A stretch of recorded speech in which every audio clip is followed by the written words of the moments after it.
LiberalViewer presents.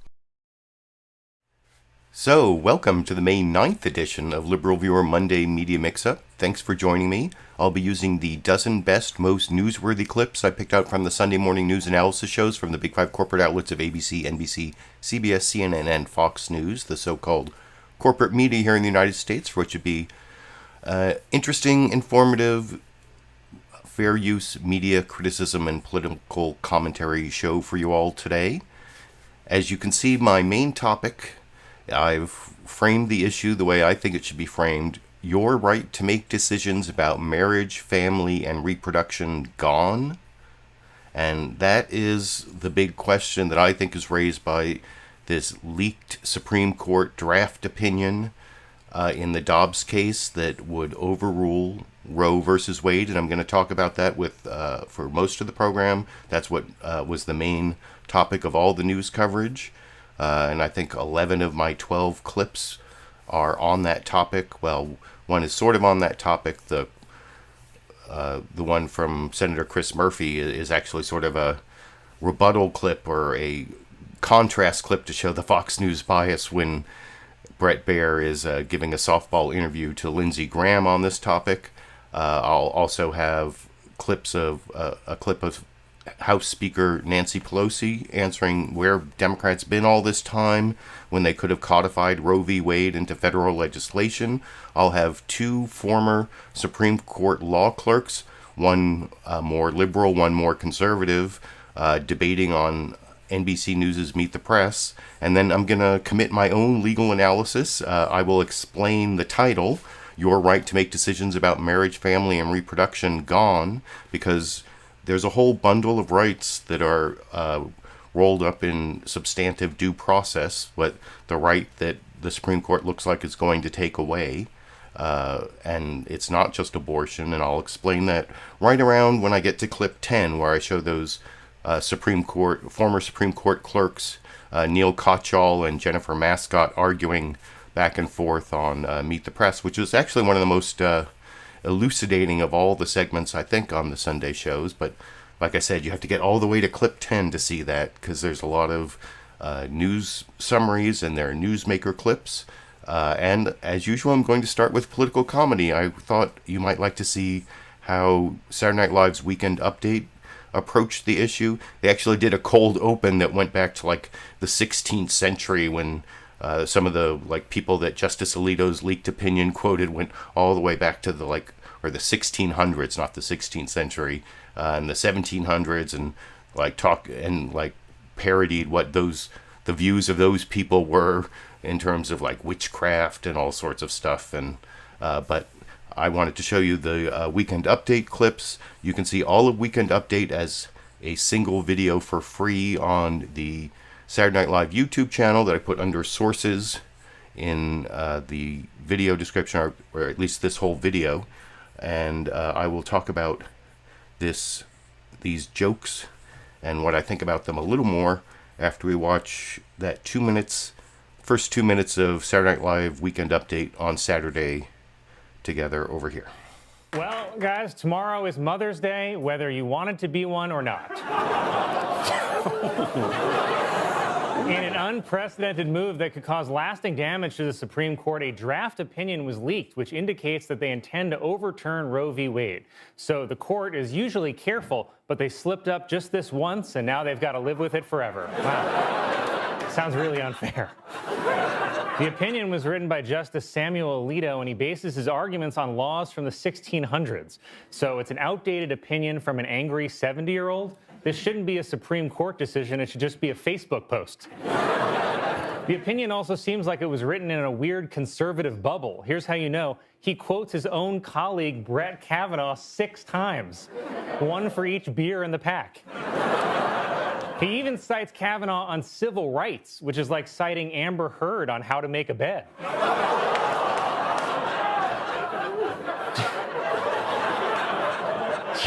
Chief Justice John Roberts said that the leak was, quote, the work of one bad apple. One bad apple is also another legal argument used in Alito's opinion. You know, as a man, there's no way I can understand the full impact of this issue, but I asked a bunch of women around the office what their personal experience was with abortion, and I got to admit, I learned a lot from the HR meeting they made me go to as a result. But I do know this ruling will have a disproportionate effect on poor people. I mean, most Americans don't have access to the same resources that I do. I mean, the average person can't just text Lauren in the middle of the night and say, yo, it happened again. I just don't get why Republicans are so against this. I mean, maybe don't think of it as an abortion. Think of it as a patriot storming the uterus to overturn the results of an unfair pregnancy. Well, that last joke was kind of uncharacteristic for Michael Che. I've noticed this before, like Colin Jost makes all the jokes that are like on the topic. He made jokes that made fun of Samuel Alito, that made fun of Brett Kavanaugh, and made fun of the opinion for being based in like citing the 1600s and, you know, Eve taking the apple as the one bad apple and all that. So those were like all on-topic jokes. Then Michael Che, usually his jokes are really not really about the topic. They're usually about Michael Che. I've noticed that before. Although that last joke wasn't that bad. But anyway, I'm glad to see that the conservative nature of this opinion, bringing us back to the 17th century or the biblical view of male-female relations, if you know that's what's going on here, that even if it's not as nuanced as the opinion, and by the way, you can read the whole 98-page draft opinion that was leaked to Politico at a link I put down in the video description. I'm going to discuss that and a couple other cases that I've put down in the under sources, the Obergefell decision, a case from the 1970s called Moore versus East Cleveland, but I'll be talking about that when like I said, I think between clips 9 and 10 is where, if you're looking for where I'm going to commit my legal analysis. But I now want to get to the news summaries from the longest to the shortest as usual, and this week they were all back, or pretty much all back to the old format. Here you'll see Chuck Todd is back to his old format where he does his brief live introduction and then does the narration of a pre-recorded video package. And as usual, Chuck Todd has the longest best package, the longest best news summary. People, you know, last week I showed that joke about Chuck Todd that Trevor Noah told at the White House Correspondents' Dinner about his lack of follow-up questions, and he didn't do a great job of follow-up questions this week either. But the news then broke this last week that Chuck Todd, he's been doing this weekday show on MSNBC called Meet the Press Daily, and they're moving it over to their streaming app. It's not going to be on MSNBC before, and I saw a lot of people saying that it was like Trevor Noah affected Chuck Todd's career. I don't know if that's true. You can let me know what you think in the comment section after we watch Chuck Todd. This does not require any follow-up questions. That's why he usually has the best news summaries. This is just him reading. I mean, it's his producers that put this together. He narrates it. I mean, I'm sure he has some input, and he may even have a producer role on the show. I'd have to check the credits, but this is the best part of Chuck Todd, the preparation, the putting together the narrative. And one of the things I've noticed also before, I guess I should finish pre-criticizing the clip, I've talked about many times how Meet the Press has this like stock narrative, America divided. If they can find some way to fit the topic into their pre-existing narrative framework or whatever, America divided, you know they're going to do it. And, well, abortion couldn't be better tailored to fit that narrative, as you'll see as we watch the NBC News Meet the Press news summary together over here. A good Sunday morning and a happy Mother's Day to all the moms out there, including my mother, grandmother, and wife. The draft decision overturning Roe v. Wade has only added to the growing perception that the Supreme Court is just one more partisan institution, now a creature of politics, no longer above it. The leaked decision was a victory for conservatives who have worked decades for this moment. and it was a shock to millions of Americans who have never lived in a world without abortion rights. In this morning's special edition, we're going to cover this story from all angles. The real-world fallout, the confusing checkerboard of state laws that would soon be in effect, along with real questions about what other rights might be in jeopardy. The political fallout. Many Democrats believe the issue will help them in the midterms. But the idea that overturning Roe would energize Democratic voters has never been tested. It will be now. Plus the court itself and its broken confirmation process, manipulated most recently by Mitch McConnell to manufacture this conservative majority that appears ready to overturn Roe in a country that apparently wants it preserved. With 50 states making their own rules, it all adds up to further division in a country already split in two. Women's rights in America are under attack. We're going to win in 2022. Roe v. Wade is not going to change the outcome. After the leak of that early draft ruling reversing Roe, the Supreme Court appears poised to overturn Roe versus Wade. Governors and state legislators are rushing to define their positions in a post-Roe world. The lives of unborn children are, it's very important that we protect the lives of them. Where is the Democratic Party? Where's the party? Why aren't we calling this out? This is a concerted, coordinated effort. And yes, they're winning. Should Roe be overturned, at least 25 states will likely ban abortion. 13 of them have trigger bans, meaning it will immediately be outlawed. It means lights out in North Dakota. It's a shot in the face. It's just like bam to women of color especially. We're going to continue to focus on those women, focusing on the humanity of those women. Democrats are hoping to turn voter attention away from high inflation ahead of the midterms by drawing a sharp contrast on abortion rights. This MAGA crowd is really the most extreme political organization that's existed in American history. And warning that Republicans, via the court's conservative majority, could take away or erode other rights, from access to contraception to same-sex marriage protections. National Republicans have focused on the leak itself. The leak is reprehensible. Egregious breach of trust. We'll find the leaker. And largely avoided questions about the future of abortion rights. Well, that's not the story for today. A document circulated by the NRSC, the campaign committee in charge of getting Senate Republicans elected, advises Republican candidates to, quote, be the compassionate consensus builder on abortion policy. There should be an exception for rape and incest.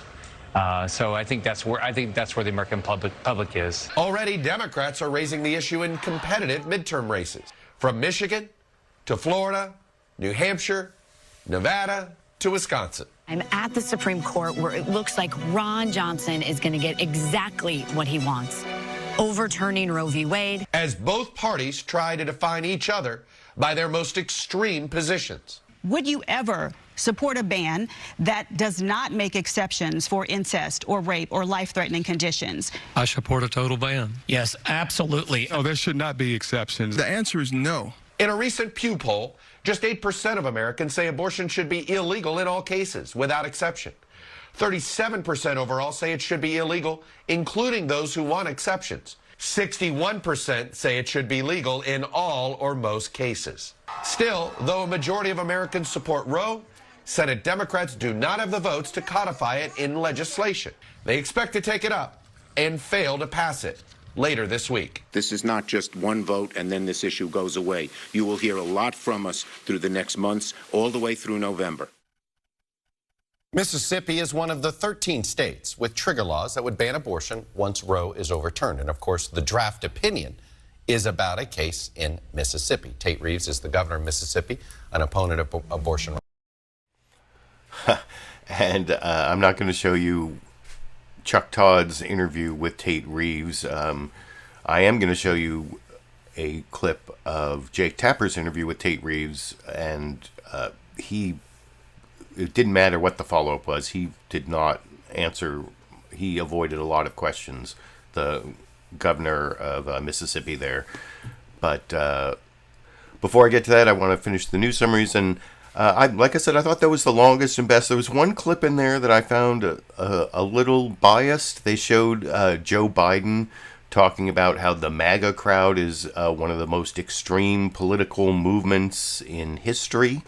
But if you play that clip like another couple seconds, he says, in recent history or recent American history.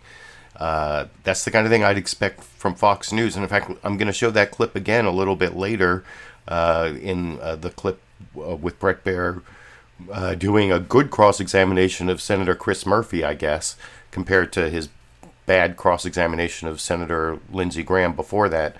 And it will include, like I said, that clip of Joe Biden saying the MAGA crowd is extreme.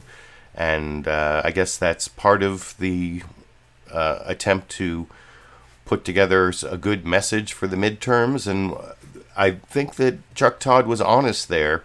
And you'll see Lindsey Graham, and I've seen a lot of people on Fox News being really dishonest on the point about whether when this draft opinion or whatever Supreme Court opinion becomes final, probably at the end of June, beginning of July, is when the opinion will actually come out, that nobody really knows how it's going to affect the elections, the midterms, or elections after that. I mean, they've been really smug over on Fox News saying, well, the real motivated voters are the ones who are against abortion. The ones who are pro-choice, they aren't really motivated, but nobody really knows how the change in facts, how like getting rid of the constitutional right of women to control their own bodies, how that's going to be a total game changer. I mean, maybe it will. You'll see. I heard somebody on Fox News say, "Well, Republicans are winning, and victory is makes people empowered, and defeat, and loss like this, it makes people depressed and lowers their energy." But I don't know. It actually sometimes victory can make people complacent, and taking a right away from that many women took for granted, that could really energize a lot of people. But I think Chuck Todd was accurate when he said no one can really predict because it's unprecedented.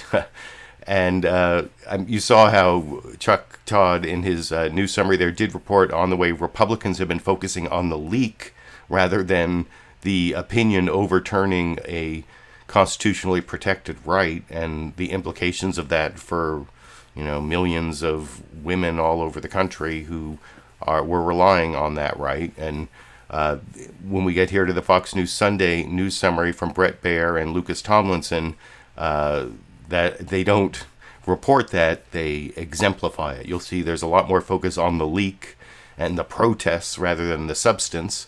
And that'll be true also when I show Bret Baier's interview with Lindsey Graham. And speaking of the precedent, the leak as a precedent, or not talking about the bad precedent, but talking about the leak, listen to what Bret Baier says right at the beginning here when he talks about the bad precedent set by the leak without ever talking about the bad precedent set by the decision or the draft decision from Alito, which, I mean, or even the change in precedent. It's totally exemplifies what was reported in the previous news summary. In this next news summary from Fox News Sunday, at least they're talking about the same topic mostly. It's not like Fox News is focusing on bad news for Biden while everyone else is talking about Ukraine this week, but it's still biased, as I think you'll agree after we watch that second news summary together over here. Hello again from Fox News in Washington. This Mother's Day, the nation is newly divided over one of the most controversial issues of our time, the leak of a draft Supreme Court opinion that would overturn constitutional abortion protections in place for nearly 50 years under Roe versus Wade. The fallout from the stunning revelation, opening up new fronts in this year's midterm battlegrounds, raising new questions of public trust in the high court, and sparking a wide investigation into who would leak this, why, and why now. In a moment, we'll speak with South Carolina's Lindsey Graham, a member of the Senate Judiciary Committee. But first, let's turn to Lucas Tomlinson at the White House with the latest. Lucas? Brett, protests have shifted from outside the Supreme Court into the neighborhoods where some of the conservative justices live.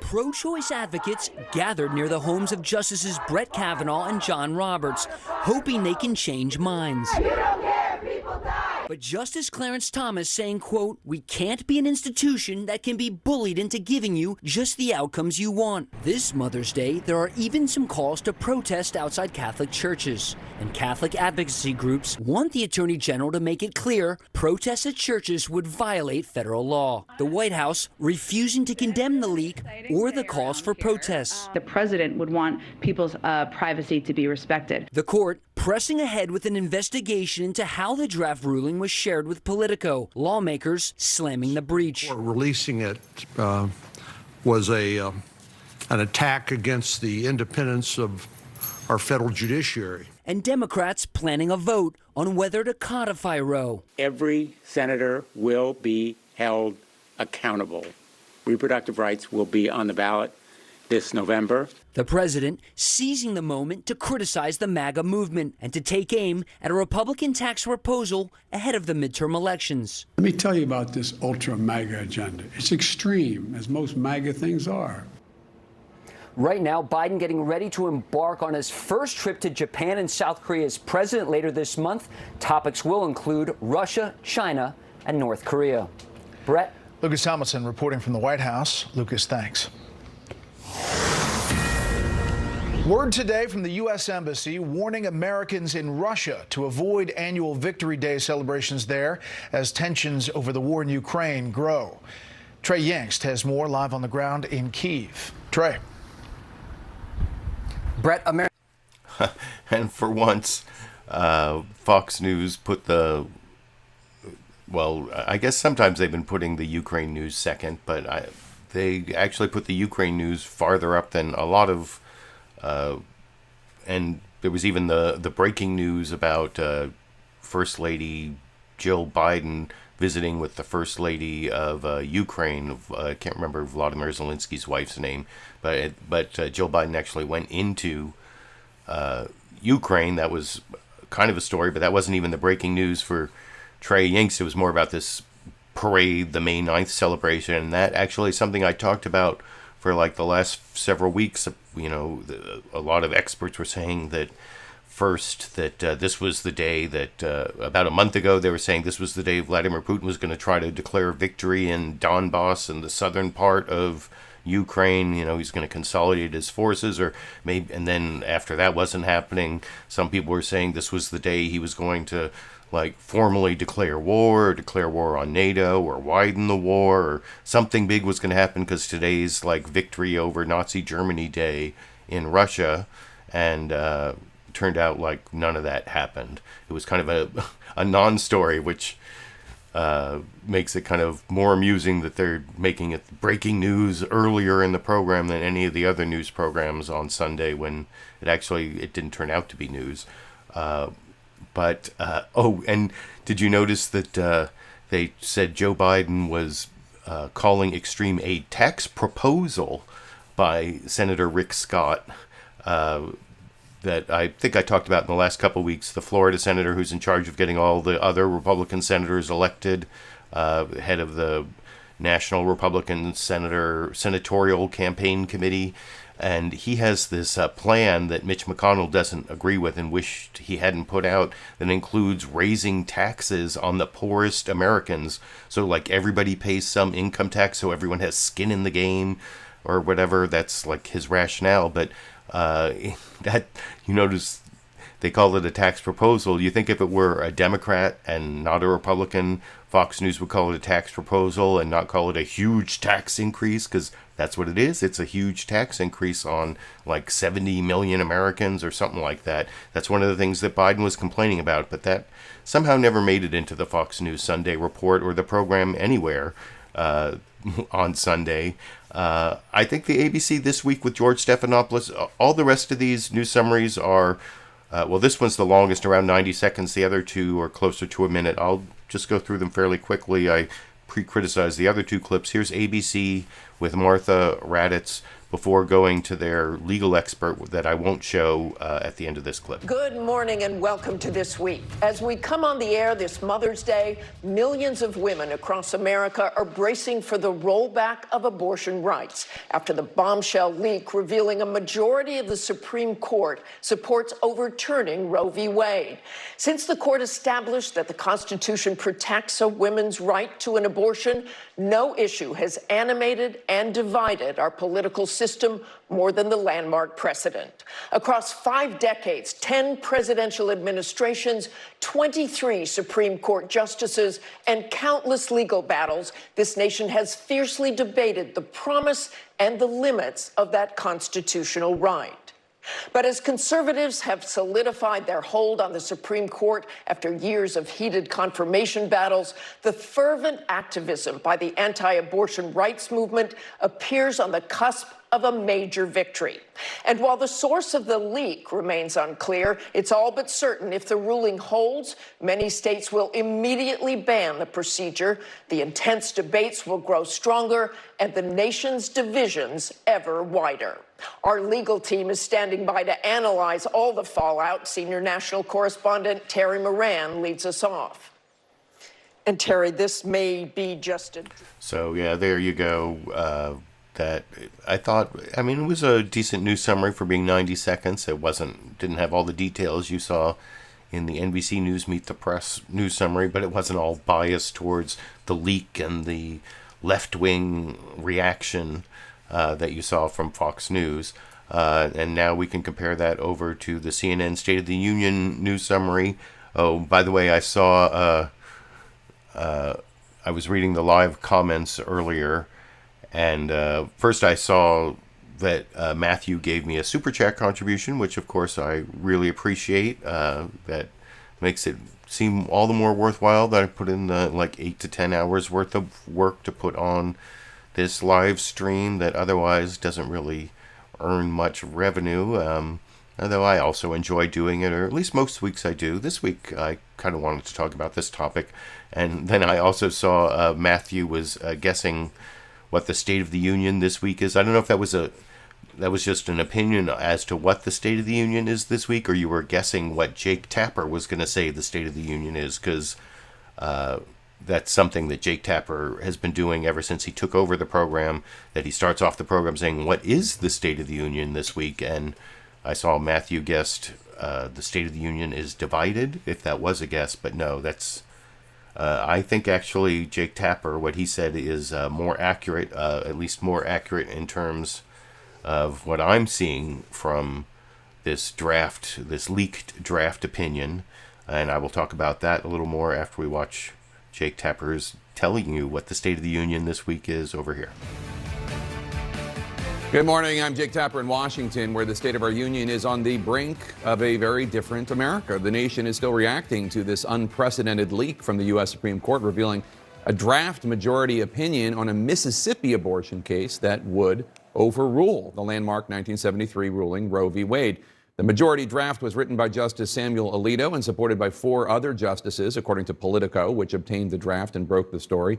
While not final, the stakes of this decision have already spurred protests and celebrations across the country, and a new debate in Washington between those who want to nationalize the right to an abortion and those who want to ban it everywhere.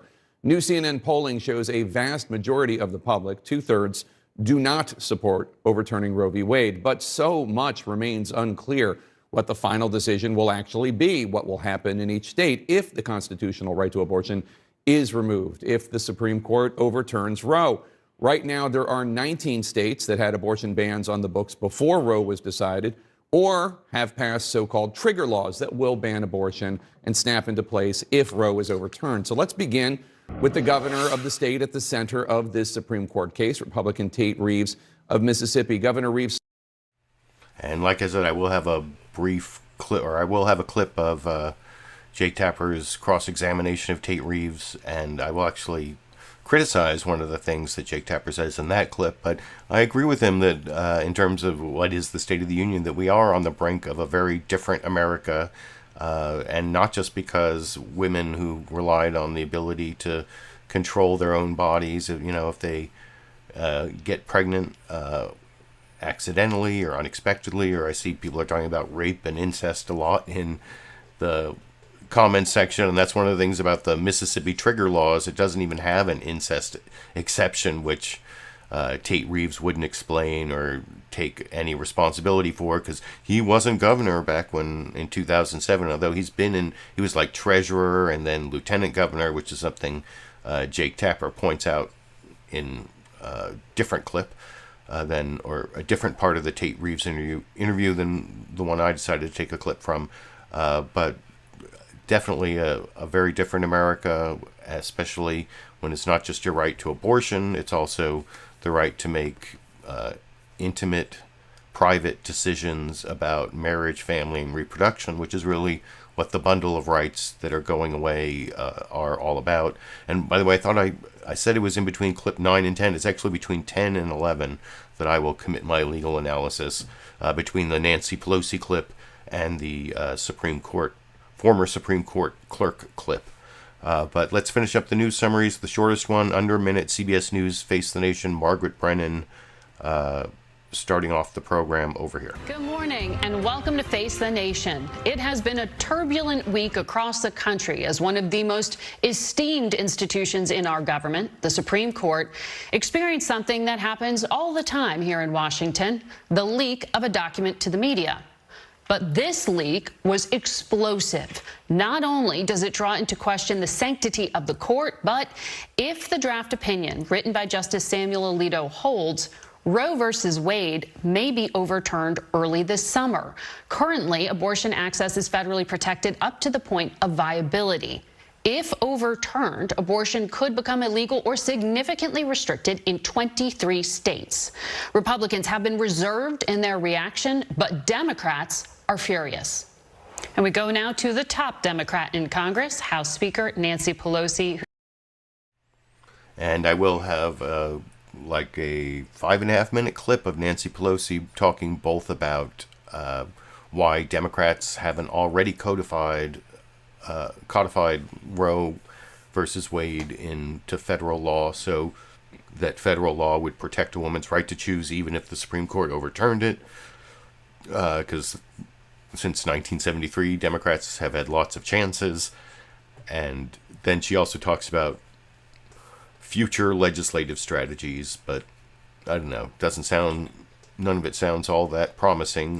But anyway, those were the news summaries. You can decide which one you think was best, or I think the NBC News Meet the Press one was best, which was also the longest one, so you can decide from, obviously the worst one was Fox News Sunday, and then the 3 shorter ones, you can decide which one, like, put the information into the smaller package best, but I prefer Chuck Todd and NBC News Meet the Press, at least in the package form, maybe not the interview format. But this next clip I promised you earlier is a really bad softball interview from supposedly straight news anchor on Fox News, Bret Baier. In fact, he's one of the supposedly straightest of their straight news people, and they don't have that many left since Chris Wallace left and Shepard Smith left, and they're pretty much Shepard Smith may be all they've got left at this point. Well, there are a few other people who occasionally commit some journalism, but on Fox News Sunday yesterday, you can see even their supposedly straight news anchors are not giving you straight news. They're giving you bias. And I'm going to compare the way that Bret Baier cross-examines Lindsey Graham in this next clip, who says a whole bunch of things that are not true, and Bret Baier doesn't. I mean, his question is like halfway. Well, even the questioning, it follows that narrative I was talking about where it focuses on the leak, it focuses on like the political consequences, and then like 3 questions in, but also on the substance, and then doesn't even really ask about the substance. It sort of like wends its way back to the political consequences. So there's almost nothing about the substance of the decision, and meanwhile, Lindsey Graham gets away with saying all this stuff that's not true, compared to, you'll see Bret Baier fights back vigorously against Chris Murphy when he says one thing about the, what people on the left call the Don't Say Gay bill in Florida, and Chris Murphy didn't even call it the Don't Say Gay bill. he just like accurately described what it does. And you'll see Bret Baier argues with him for like a couple minutes. No argument with Lindsey Graham, though, over in this softball interview with Bret Baier that I'll talk about with you a little more after we watch it together over here. Half of Ukraine if we help them. All right, let's turn to the Supreme Court. Many experts have called this leak of a draft opinion a dangerous precedent. How do you see it, and what's the potential political fallout for Republicans, frankly? Well, for the court, it's a betrayal of trust. Chief Justice Roberts said it better than I could ever say. It's a betrayal of trust. Can you imagine going to work the next day and looking around at your colleagues who did this to the court? Well, what will happen if the opinion sticks? And here's what's important. At least in February, there were 5 votes that led to this draft opinion to repeal Roe v. Wade. I think Roe v. Wade created a constitutional right that doesn't exist in the written Constitution. It's created division from the first day it was decided until now. If it does get repealed, which I hope it will, the issue goes back to the states, but Congress will still stay involved.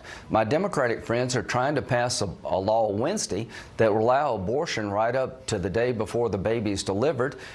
Different states will take different approaches, so the abortion debate will not go away in the country.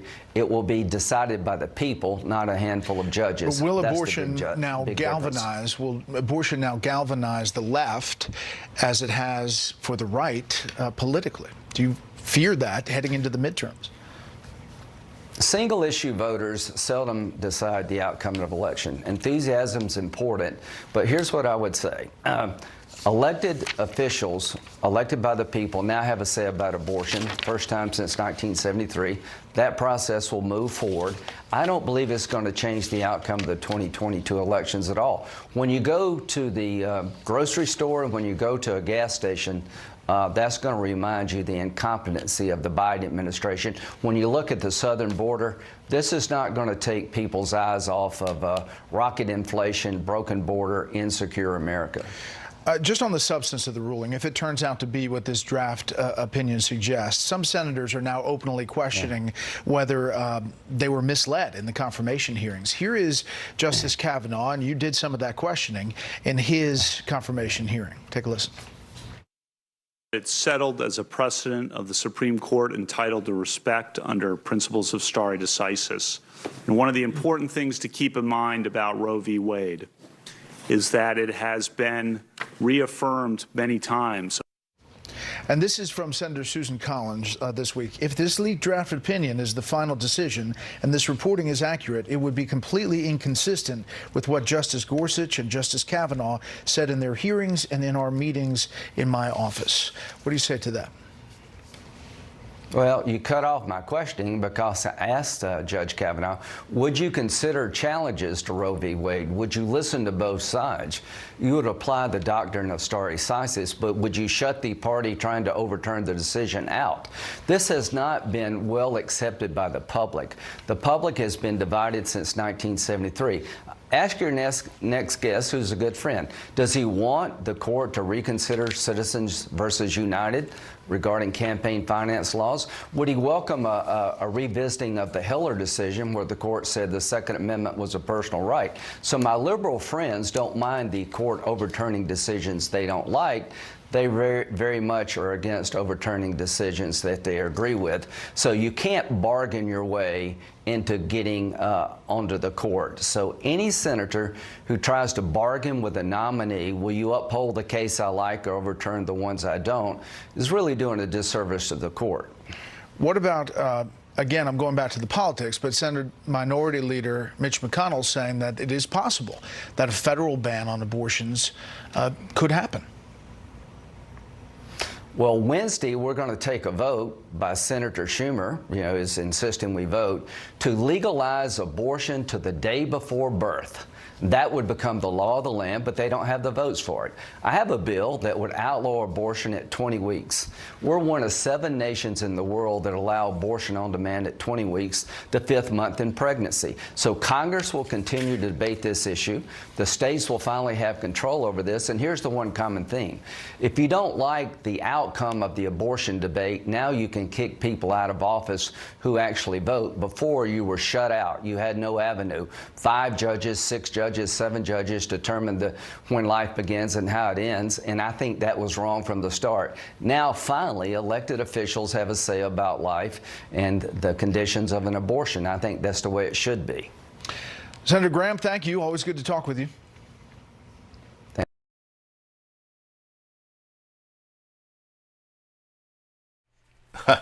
So, yeah, I'm sorry. I was like making sure I wrote down the last of my notes there as to all the bullshit things that Bret Baier let Senator Lindsey Graham get away with after totally framing it. And by the way, I think that was the clip that started with Bret Baier saying that the leak was the bad precedent. It wasn't. Did he say at the beginning of the program too? I'm not sure if he said it both times, but maybe I got them mixed up because I definitely heard it at the beginning of that clip that it's not the decision that's the bad precedent or even the precedent that you want to discuss until like 3 questions in when he got to the substance, and then still came back to the political consequences. But then all along the way, in addition to that framing, he let Lindsey Graham get away with first saying that it's not written in the Constitution. Abortion is not written in the Constitution. Well, no, that's a straw man argument. No one's saying that. And how would you cross-examine someone on that? Well, what is this? It's a copy of the Constitution. And one of the first 10 amendments in the Bill of Rights, the 9th Amendment, it actually is a rule of construction. It tells you how to construe, how to interpret the Constitution. And what does that rule of construction say? Well, let us read it here. It says, the enumeration in the Constitution of certain rights shall not be construed to deny or disparage others retained by the people. So it says right in here, do not construe the fact that we wrote some rights down to mean that other rights aren't retained by the people. And isn't that exactly what Lindsey Graham was construing or misconstruing? I think there was a definite misconstruction going on there, and Bret Baier did nothing to cross-examine him on that. And all you have to do is have read the Bill of Rights. I don't know. Don't they read the Bill of Rights over at Fox News? Then he said both, after that, and then at the very end there, he talked about how this decision is going to be decided by the people, not a handful of judges, and then finally elected officials, not a handful of judges.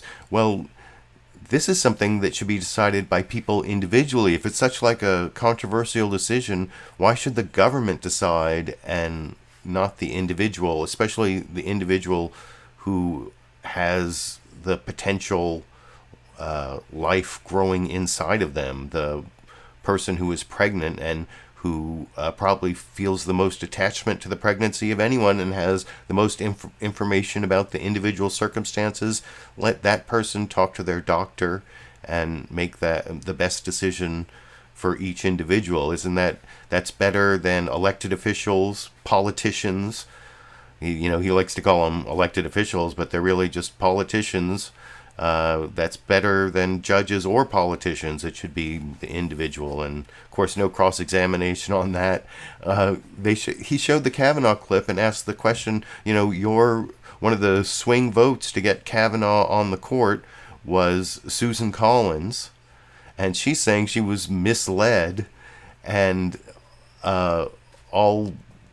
Lindsey Graham was saying, well, you cut off my question when he didn't even show he just showed what Kavanaugh said and what Susan Collins said, and then Lindsey Graham didn't react to that at all, but talked about how, vague things about stare decisis, and then let him get away with saying, well, liberals, how are they going to feel about stare decisis when they want to overturn decisions granting gun rights, or when they want to overturn Citizens United, or he called it Citizens versus United, but whatever, people make mistakes, that's no big deal. But Citizens United that says that you can't regulate independent expenditures, corporations can spend like unlimited independent expenditures on issues, if they don't coordinate with the candidate, and it allows all this money in politics. And anyway, the thing is, though, Bret Baier never said, well, does that mean that you don't think stare decisis should protect gun rights or should protect the First Amendment right to spend money to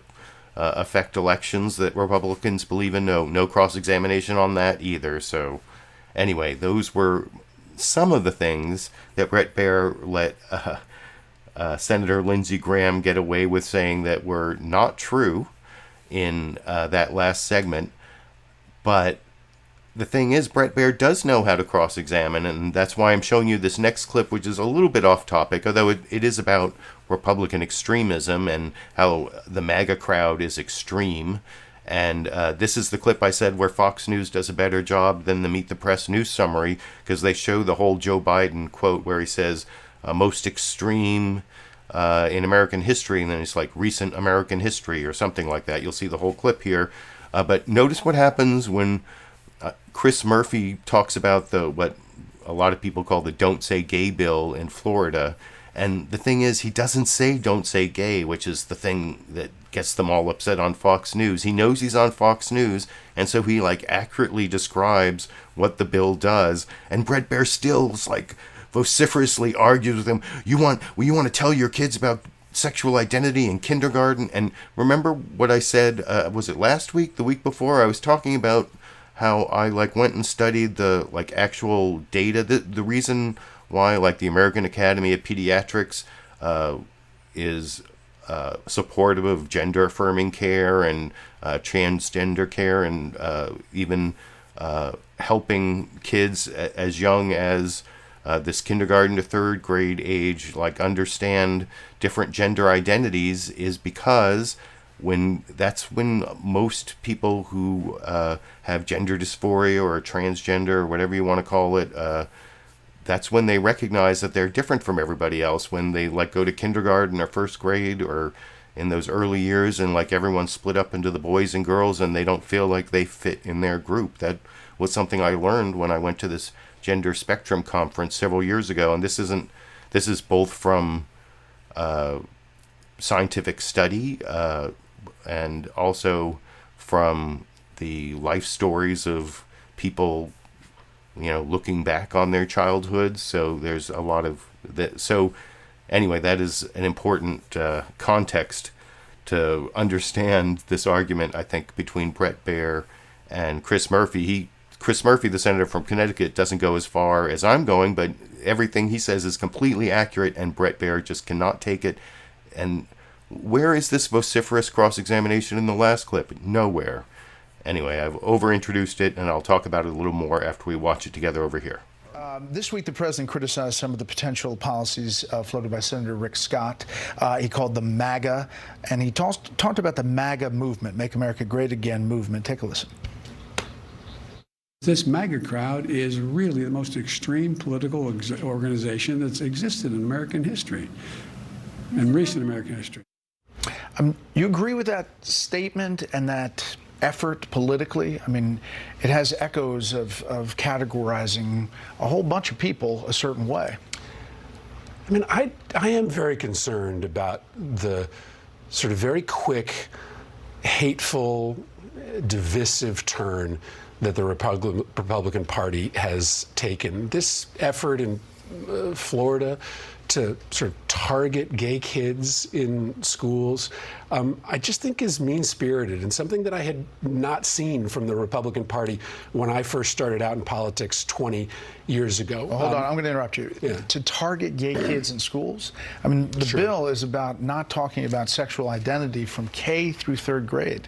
That's not targeting gay kids. Yes, it is. It absolutely is. It is sending a message to these kids that they are not worthy, that they should be ashamed of their identification. It says, Senator, that you don't teach subjects with gender identity. You don't think that those kids don't take a message from a ban on the discussion of their identity suggests that they are not worthy of existence in that school. Senator, half of trans kids in this country about sexual identity? Half of trans kids in this country have contemplated suicide, and that's because of the effort to bully them for their identity by adults in this country. Senator. So I absolutely do think that there's a message message sent to these kids when you suggest that a conversation about their identity is somehow threatening the education of kids in our schools? With your children, did you talk about sexual identity as a kindergartner? You don't talk about the birds and the bees, let alone the birds and the birds at that age, kindergarten through third grade. So there was an amendment in the Florida legislature to ban sexual education in the early ages. That amendment failed because this wasn't about trying to protect children from a discussion about sex. This was an effort to specifically ban a conversation about topics related to sexual identity. You were making a point that you think it's gone too far. I was saying half the country identified, at least with that movement, the policies of the Make America Great Again movement.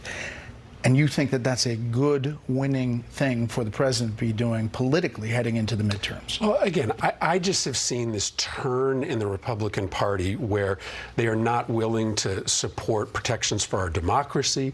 They're willing to install a president in the White House who didn't actually win either the popular or the electoral vote. They seem to be targeting vulnerable kids in a way that they didn't 10 or 20 years ago. I do think it's important to sort of talk about this very different element of the Republican Party that exists today that I don't think was the foundation of the party a couple decades ago. Last thing, student loan forgiveness. This is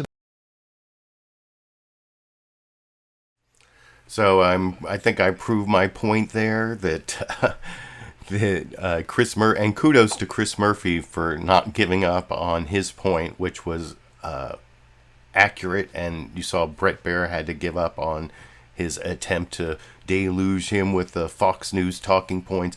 And I guess it was maybe he was ready for him to say don't say gay and didn't realize he was going to have this more nuanced argument, which is because even the don't say gay thing, I don't know if it's completely inaccurate because it doesn't allow discussion of gender non-conforming people or even LGBTQ people in those grades. Not discussion of their sexual activity, but just discussion of their existence. And as Chris Murphy pointed out, is not about sex education, because sex education, there was an amendment that was voted down because that's not what the bill was about. Anyway, kudos to Chris Murphy, and I think I made my point about Bret Baier being able to cross-examine even when he's wrong, but not being able to cross-examine when Lindsey Graham is wrong. And you can let me know what you think about that in the comment section. I've been reading your comments, and I will. There's one I'm going to get to in a little bit when I do my legal analysis, but I want to talk about this next clip here is a cross-examination of Mississippi Governor Tate Reeves by Jake Tapper on CNN State of the Union, and generally I thought he did a really great job, even though Tate Reeves did not answer like any of the questions, didn't answer them for Chuck Todd either. You can watch that interview. The one I wanted to focus on here that you'd think he would be willing to answer, even like this question is, so you said that you think life begins at conception. So does that mean at fertilization or implantation? And then the follow-up has to do with like IUDs and Plan B, because some conservatives say that IUDs and Plan B prevent implantation, which is not their like regular mode of action or whatever. Both IUDs are more of a spermicide, so they stop fertilization, and then Plan B is just like the birth control pill. Stops fertilization. There are maybe some rare cases where the IUDs might prevent implantation, but that's not really their mode of action. And my one criticism of Jake Tapper here is one of the premises of one of his follow-up questions kind of assumes that IUDs and Plan B prevent implantation, which is not what they do. But otherwise, this is good cross-examination of Tate Reeves, and Tate Reeves didn't answer any questions. I told you he didn't answer the question about the Mississippi law, not including an exception for incest. He didn't take responsibility for that or for changing it. Every time I see him interviewed, somewhere in the interview, I think it might be in this clip, he says this weird phrase about protecting American babies. American babies. Like, I thought they didn't believe in birthright citizenship in the Republican Party, but all of a sudden they're American babies before they're born. But anyway, I'll talk about it all a little more after we watch Jake Tapper's pretty good cross-examination of Tate Reeves, even though he never answers the question. And there's the flaw I talked about that I'll talk about a little more after we watch that clip together over here. Philosophical question here, because I know you have said you believe that life begins at conception. Just to be clear, does that mean the moment of fertilization or the moment of implantation? I believe that life begins at conception. And as I've said repeatedly, and I know where this question is ultimately going with respect to the birth control and other measures, I want to be clear. My view is that the next phase of the pro-life movement is focusing on helping those moms that maybe have an unexpected and unwanted pregnancy. The next phase of the pro-life movement is making sure that those babies, once born, have a productive life. And while I'm sure there will be conversations around America regarding that, it's not something that we've spent a lot of time focused on. Does that mean that you believe that you believe the conception is the moment of implantation? Is that what you're saying? That is not what I'm saying. What I'm saying is, again, this is a debate that we can have once the actual court makes their ruling, once the actual words are on the page. That's what makes this whole topic so difficult, and quite frankly, what makes the leak so wrong is that we don't have an opinion. We don't know what the court is actually going to say, and I would hope that the Chief Justice and others at the court would actually get this opinion out sooner rather than later, so that those of us who deal with the laws and those of us who have to deal with the actual words on the page know exactly what they say and know what they allow and what they don't. There is no fundamental right to an abortion in the U.S. Constitution. There is nothing in the U.S. Constitution that precludes individual states from regulating or restricting abortions, and that's the ruling that the court should make. But again, all we have is a leaked draft. We don't have a final. I agree. I agree on the matter. But just to be clear, the state of Mississippi, you're not going to then target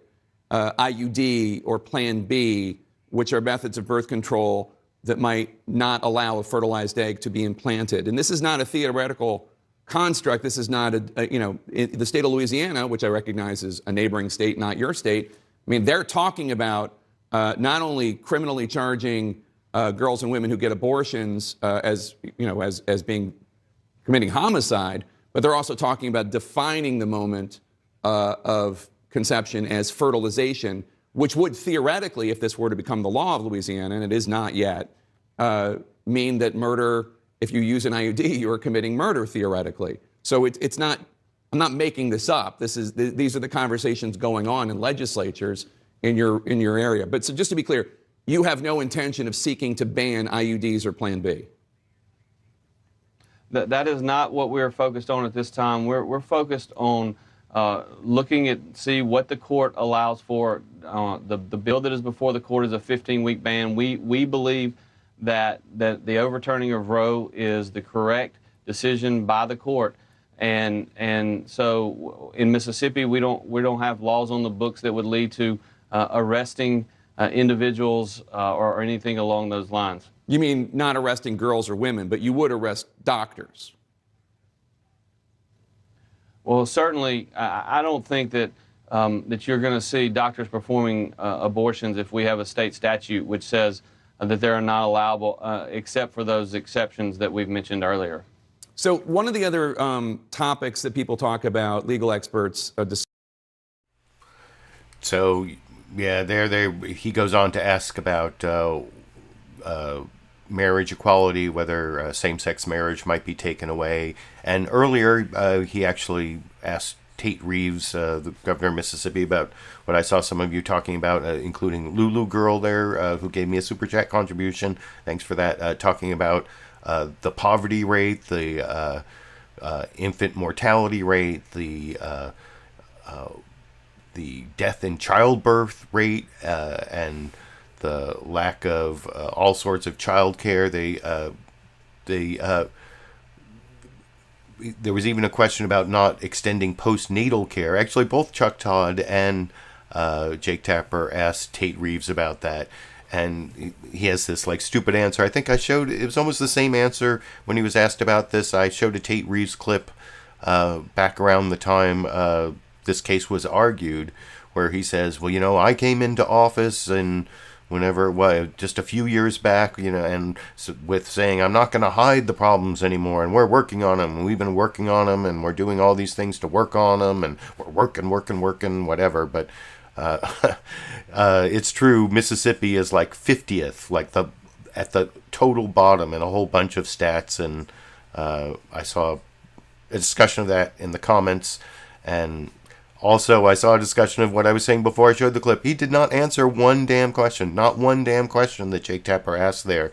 Like, not even, well, you're going to arrest doctors though, right? Not women and girls, but you're going to arrest doctors. And, well, I don't think a doctor would come into our state and perform an abortion when there's a law against it, because you'd arrest him, right? But anyway, yeah, he did not answer one of those. Well, that's not our focus right now, and, you know, that's not a no. And that was pretty maddening. Life begins at conception, but wouldn't tell you if it was fertilization or implantation, when you think he would have an opinion. Or anyway, everybody's going to have to start giving their opinion on that stuff soon, because it looks like Roe versus Wade is going to be overturned, and we're going to lose one of our fundamental rights, the right to make intimate personal decisions about marriage, family, and reproduction. And I'm going to get to that in a minute after I show this Nancy Pelosi clip, and I'm even going to respond to someone in the comment section. What was the name of the person? I even took a screenshot of it. Zion Western, saying that you're not losing any rights, it's just going back to the states. I will refute. I will debunk that comment. But first I'm going to show you Nancy Pelosi over on CBS News' Face the Nation, talking to Margaret Brennan, giving, I think, actually a fairly accurate answer as to why Democrats haven't codified Roe v. Wade up until this point. You know, Obama ran on codifying Roe v. Wade into federal law, and that way, even if the Supreme Court said that there wasn't a right in the Constitution, there'd be a right in federal law that would apply all over the country. But Obama didn't do it. They could have done it since 1973, never did it, and now they're trying to do it when they don't have the votes this week. But I think Nancy Pelosi gives a good explanation of that, and then not so much about like what they're going to do in the future, but I'll talk about all of that a little more after we watch Nancy Pelosi's interaction or response to questioning on those topics from Margaret Brennan on CBS News' Face the Nation yesterday.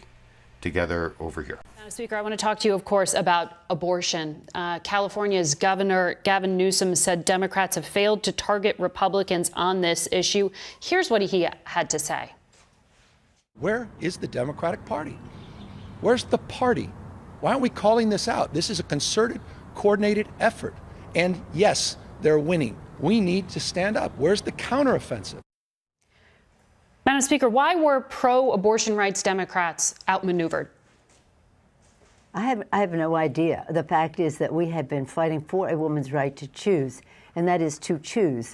We have been fighting against the Republicans in the Congress constantly, because the fact is they're not just anti a woman's right to choose in terms of terminating a pregnancy, but in terms of access to contraception and family planning and the rest, both domestically and globally. Mm-hmm. This is a constant fight that we've had for generations, decades, I should say, right. In my case, in the Congress. And we had been bipartisan early on, support for a woman's right to choose, until the politics have changed. And that's what happened at the court. Yeah.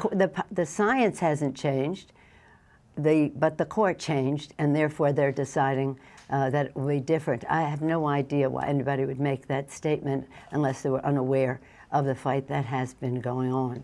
Well, you have been fighting for decades on this issue, but back when Democrats held majorities in the House and the Senate, 2009, when you were Speaker, President Obama was asked about codifying Roe versus Wade and said abortion's a moral and ethical issue and, quote, not the highest legislative priority.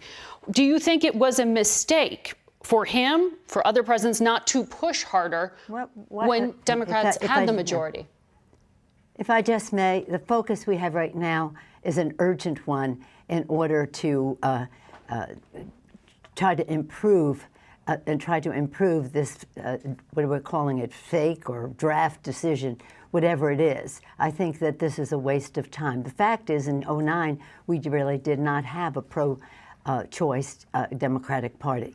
I had to fight against some of the people who did not want to pass the Affordable Care Act because they were concerned that it might enable more freedom of choice. It really didn't go down that path. Right now, we do have a pro-choice Democratic Congress, and we passed the law a month ago, and last, I think, September. You did in the House. It's been a while. It's a number of votes. But the votes aren't there in the Senate. Well, the Senate is, you'll have to talk to the Senate about the Senate, but I do think that it puts an urgency on what's happening in the election.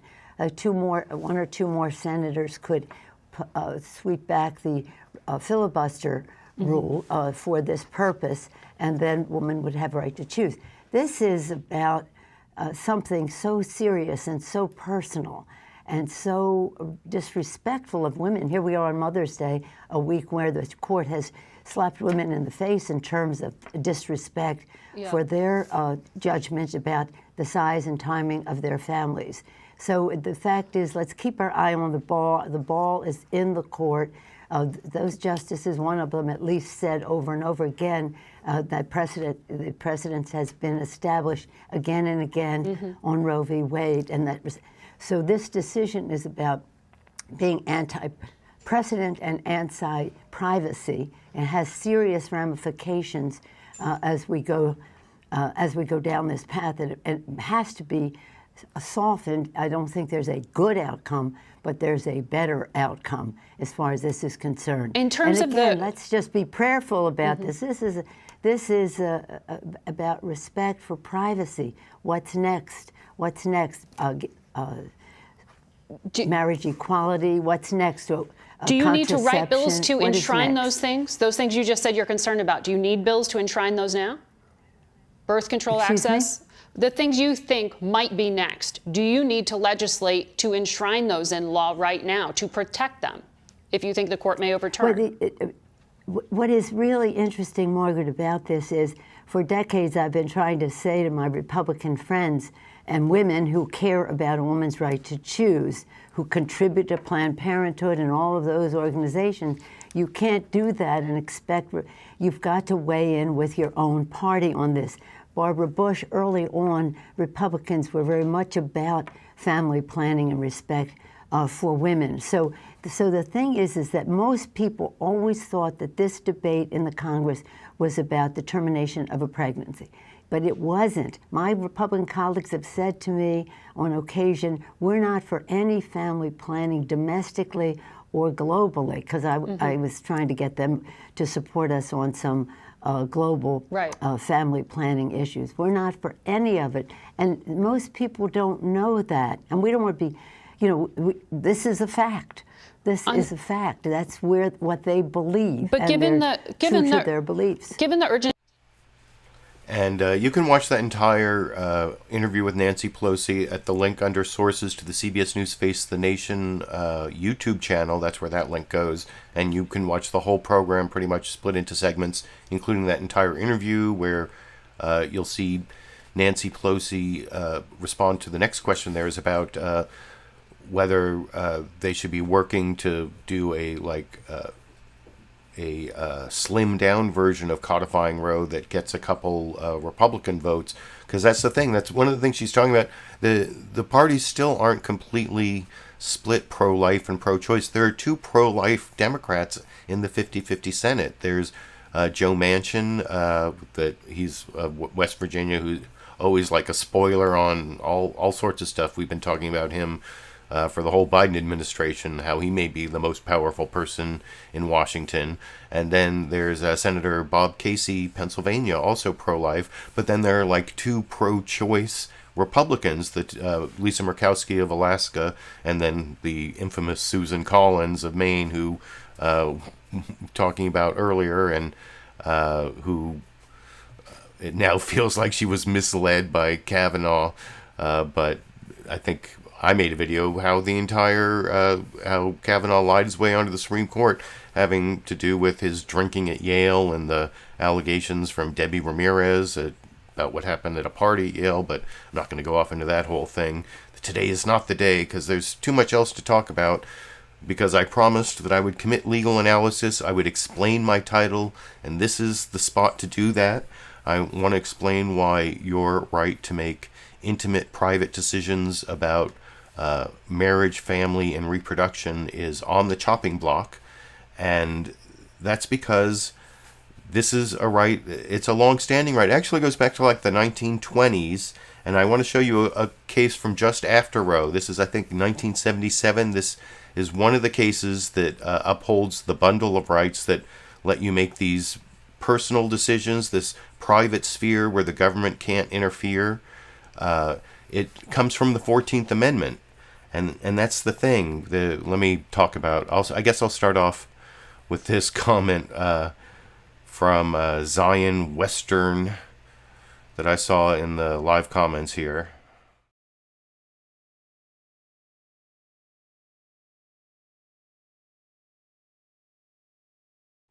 So no one's rights are gone, you liberal idiot. It's just being brought down to the states.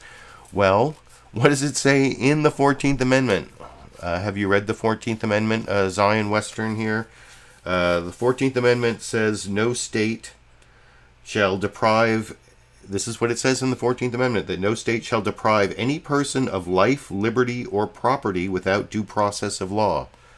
Life, liberty, or property. States can't take away your life, liberty, or property without due process of law. And this is where the substantive due process clause in, specifically saying what states can't do to you, and what they can't do to you is take away your liberty. And so courts have to decide, well, what does liberty mean? Liberty, that's a pretty expansive concept. And according to Justice Alito, as you'll see when I show the law clerks talking about the leaked draft opinion, Alito thinks it has to be like deeply rooted in what people thought were what liberty meant, like in the 1600s or the 1700s. And I mean, it depends on your level of abstraction, honestly, how you approach, how you frame the issue. Because I mean, the way I interpret it, liberty, I mean, it means what people thought liberty meant when the 14th Amendment was actually not passed till after the Civil War, so that's like late 19th century, what people then thought it meant. But just because like it's changed what people mean when they say that they, what liberty, a person's liberty protects, that can change, but it doesn't mean that the word liberty has changed. Let me give you an example here. What we're talking about is described in this case from the late 1970s, Moore versus East Cleveland. This is the family part about your private, intimate decisions about marriage, family, and reproduction. There was a housing ordinance that said that dwellings had to be single family, and that meant like a grandparent could not live with their grandchild. And so somebody sued, and oh, wait, that's the wrong one. I guess I'm going backwards here. So, yeah, this is 10B here. When a city undertakes such intrusive regulation of the family, the usual judicial deference to the legislation is inappropriate. Quote, this court has long recognized that freedom of personal choice in matters of marriage and family life is one of the liberties protected by the Due Process Clause of the 14th Amendment. What I just read to you, that it's a liberty. You can't take it away without good reason. That's the due process of law.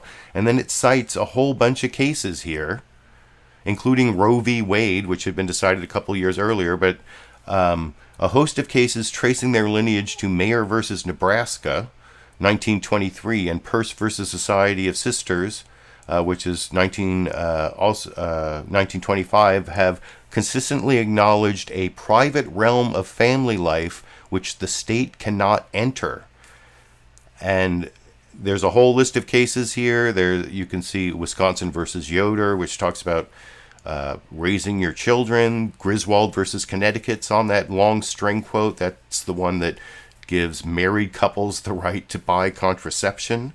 And the private realm of family life that the state cannot enter, that's the point I was making before, that I think that's what people would agree with that description back in the 19th century. Now, what was in that private realm probably didn't necessarily include like the right of abortion or whatever, or the right to same-sex marriage, and it probably also included things that like the right to beat your wife or the right to beat your kids is in that private realm, what they thought in the 19th century. So there are like rights in there that we think are like terrible now, and then there are rights in there now that they didn't think of then.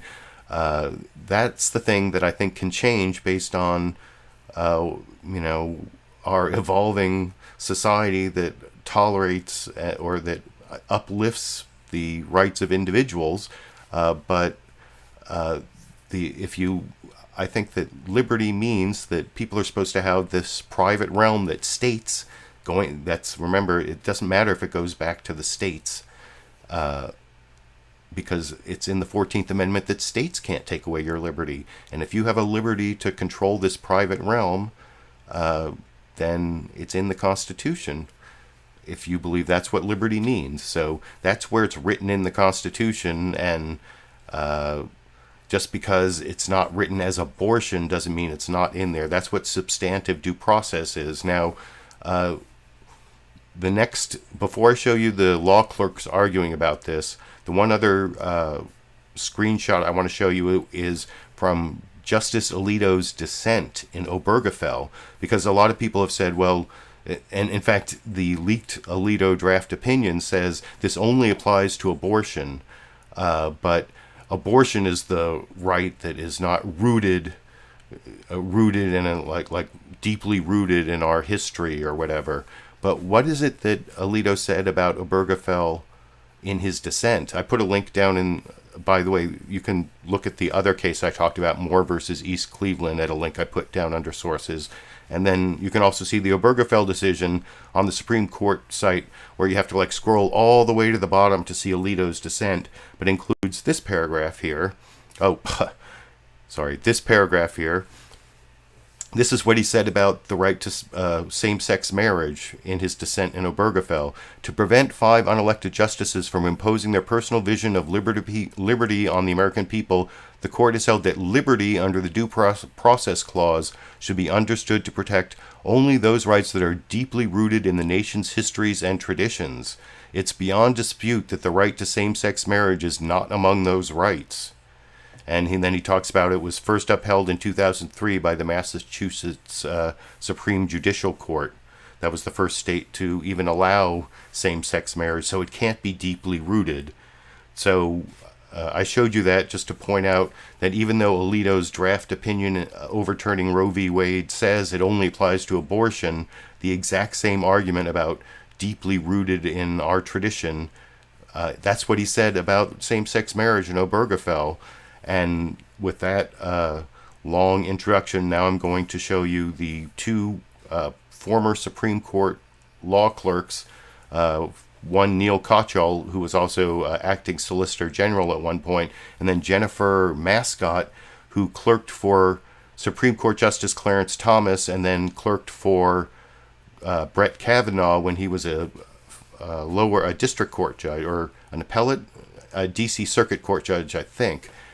So she's clerked for both Kavanaugh and Thomas and sort of the stand-in, and she totally loses this argument, I believe, but I'll talk about that, and especially with the introduction I've given you, and I'll talk about it a little more after we watch that clip together over here. Just leaked this week. All right, but going back to whether Kavanaugh is weighing the precedent issue here, Did Susan Collins only hear what she wanted to in that statement from Brett Kavanaugh? Well, I think what this draft opinion makes very clear is that the court itself has never been able, after all these decades, to settle on what justification would uphold the reasoning in Roe. In fact, that decision's been divisive and criticized from the day that it came down. And so I think the justices are looking at the text of the Constitution and recognizing that perhaps the court has had a hard time settling on a justification because there's just no right in the Constitution on this complicated moral issue that more properly belongs with the American people. Neil, when you read Alito's opinion, did you say to yourself, would it change how you might have defended Roe or argued it in the first place? I totally disagree with my friend Jennifer. There was nothing persuasive in that draft whatsoever. Roe was, of course, a contentious decision. But it was decided by a 7-2 majority of the court. 5 of those 7 were Republican-appointed justices. And the Supreme Court in 1992 sailed well past Jennifer's point. They said even if Roe might have different theoretical bases, privacy, equal protection, whatever, it's now the law of the land. The court's credibility is staked on it being the law of the land. Social expectations have crystallized around it. So for them to overrule this, Chuck, which is the super precedent of super precedents, calls every other precedent into question, from gay marriage to contraception, as you were talking about before with the Mississippi governor. I want to ask actually about because in the draft opinion, Alito tries to say, hey, I don't want this to be used for anything else because privacy has been used for contraception, privacy has been used to justify same-sex marriage. Just because you say it doesn't mean it's true. Oh, absolutely. I mean, we learned this with Bush v. Gore.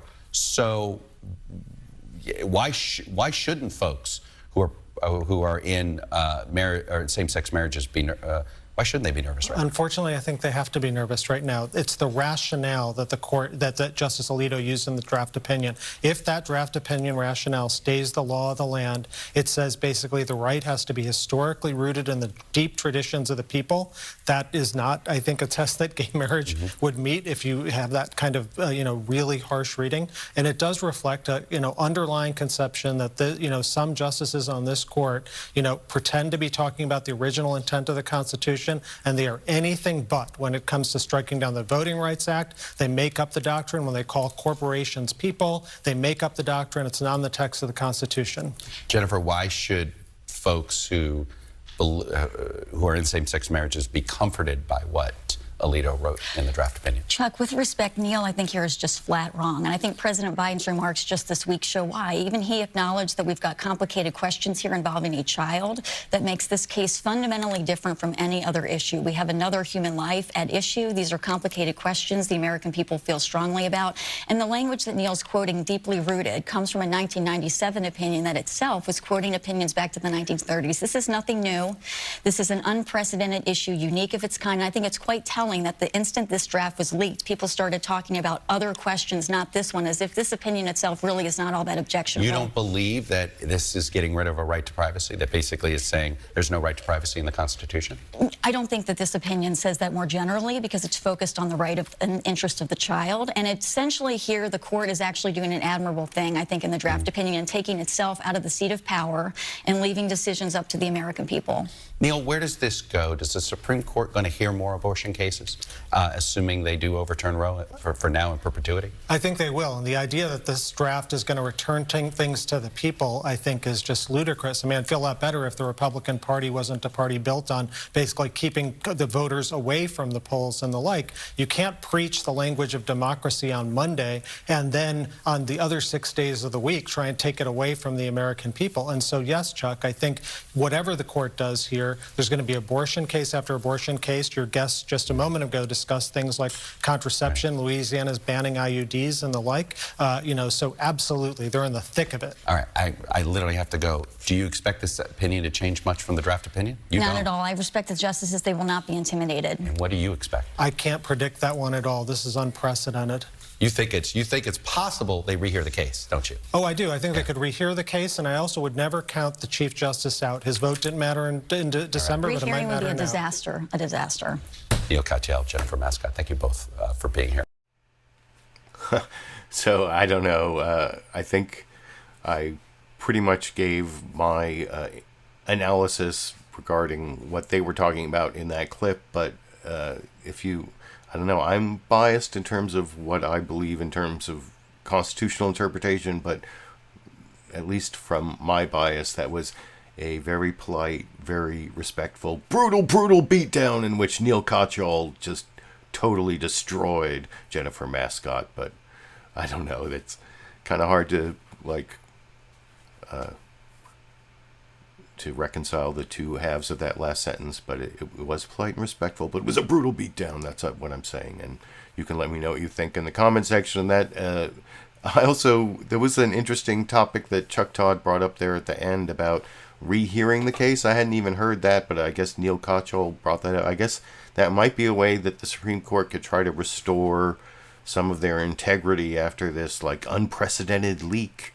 But it doesn't seem likely, or I'd never heard that talked about anywhere except the end of that interview. But like I said at the beginning of the live stream, I thought that was really the most elucidating discussion, because it was two people who had clerked for Supreme Court justices and knew the arguments. And in some ways I think that it's possible they're out there as surrogates, like maybe Jennifer Mascott is a surrogate for Kavanaugh, and she clerked for him way back, and they probably, who knows what's going on exactly, how they manipulate those things. But I thought it was a very elucidating discussion that proved to me why I'm right and the other side is wrong. So you can let me know what you think in the comment section. Before I finish, I have one more newsmaker clip. This is another big story that hasn't been getting a lot of coverage because of Ukraine and now the leaked Supreme Court opinion. But coming up in the fall and winter, there could be a lot more COVID cases.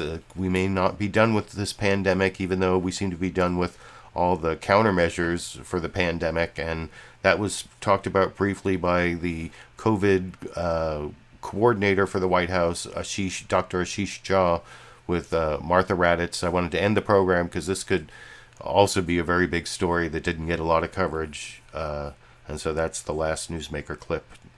Could be really important for the Biden administration, the midterms, and if there are 100,000 COVID infections, if 1% of those people die, if there are 100 million COVID infections, if 1% of those people die, that's 1 million people. Even if it's only 0.5%, that's 500,000. And different news organizations are reporting when we hit the 1 million mark, but it's right around now we're hitting the 1 million dead. We don't need another million or 500,000 or even 100,000. And it seems to be a possibility that I'll talk about a little more after we watch the final newsmaker clip together over here. The House is sounding the alarm about a fall and winter surge. Here to discuss is the White House COVID-19 response coordinator, Dr. Ashish Jha. Pardon my allergies there, Dr. Jha. I want to start out by talking about this possible surge. You say as many as 100 million people could be affected. Yeah, good morning, Martha. Thanks for having me here. If you take a step back and look at the last 2 winters, we've had relatively large surges of infections. We're looking at a range of models, both internal and external models. And what they're predicting is that if we don't get ahead of this thing, we're going to have a lot of waning immunity. This virus continues to evolve, and we may see a pretty sizable wave of infections, hospitalizations, and deaths this fall and winter. Whether that happens or not is largely up to us as a country. If we can prepare and if we can act, we can prevent that. But we're going to need Congress's help. And that's one of the key messages here, is we need the resources to fight that battle so we don't have that kind of a fall or winter. And of course, this is coming when you're asking for an additional $22.5 billion in emergency aid, with Republicans wanting a much lower number of about $10 billion. What difference will that make? Yeah, it's going to make an enormous difference. Actually, so let's talk about what happens if we don't get this. There's a new generation of vaccines that's almost surely coming. FDA is making final decisions on that. Americans, we will not have enough of those vaccines for all Americans. We're going to run out of treatments. We're going to run out of testing. So if Congress doesn't step up and fund these, I think, urgent, emergent priorities, and they have to do it now. We can't wait till the fall. It'll be too late. If Congress does not do that now, we will go into this fall and winter with none of the capabilities that we have developed over the last 2 years. And you talk about hospitalizations and deaths, but do you expect, if this happens, do you expect it will be much like it is today? Those who have been vaccinated and boosted will not get extremely sick, or are you waiting for some sort of new variant?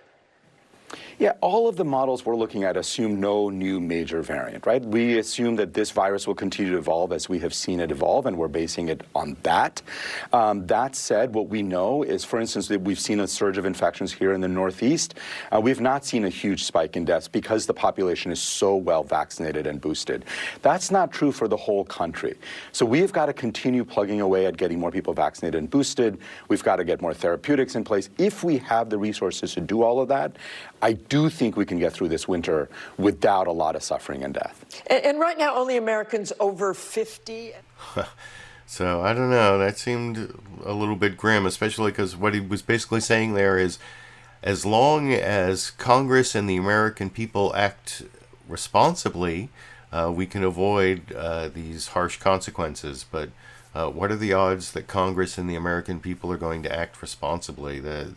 I've been watching the last couple years of this pandemic, and that doesn't seem to be like the most likely outcome. So yeah, that was pretty grim. I guess we'll probably be covering that more in the fall and winter, assuming I'm still doing these live streams that I've agreed to keep doing through the November midterms, and I don't know, see what happens after that. And I appreciate all of you who joined me for this live stream, all of you who posted live comments, my super chat contributors. I appreciate the recorded show viewers who I sometimes argue with the comments left. I tried to argue with a few comments of the live viewers, but I also argue with people, especially who disagree with me in the comments of the recorded show that uploads after I'm done, and I'm just about done now, but I did want to give you a bonus Dash clip from my cat Dash for the fans of Dash out there. I talked about Dash being the faucet boy. I think I've shown Dash as the faucet boy. He loves drinking from the faucet, but I got really close up over the weekend, and so that's the bonus Dash clip for the Dash fans over here.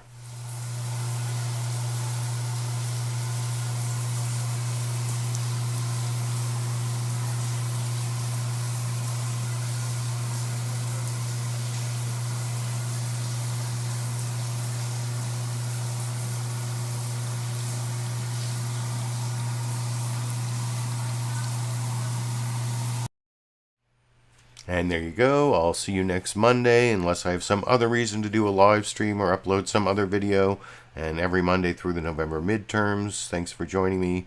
And until I have some reason to come back and make a video for you, or until next Monday, I will be seeing all of you around the internet.